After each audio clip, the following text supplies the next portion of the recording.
Une moue impossible à décrire, l'invité des Apolline de Malherbe sidéré.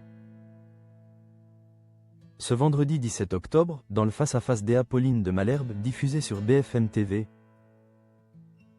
Nicolas Dufourcq a été interrogé sur la fameuse taxe Zuckman. La journaliste a d'abord rappelé à son invité ses propos tenus un mois plus tôt sur RMC. Vous aviez dit que c'est totalement absurde, que c'est communiste, ce truc, lui a-t-elle lancé, avant de préciser qu'Olivier Faure, le patron du Parti socialiste, a récemment affirmé vouloir réintroduire la taxe par amendement. Elle a des chances de passer, puisque déjà elle avait été votée par le Parlement, a-t-elle précisé. Une nouvelle qui ne semble pas plaire au directeur général de BPI France. Je vois que vous faites une moue.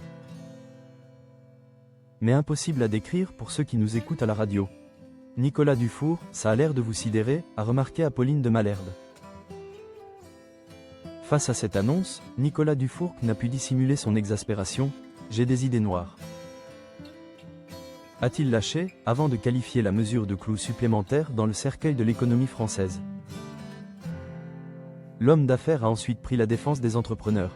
Mettez-vous à la place d'un entrepreneur, franchement. Tout est fait pour que vous soyez salarié dans ce pays, a-t-il déclaré. Avant de poursuivre, vous décidez de ne pas l'être. Vous créez votre boîte, vous travaillez comme un fou.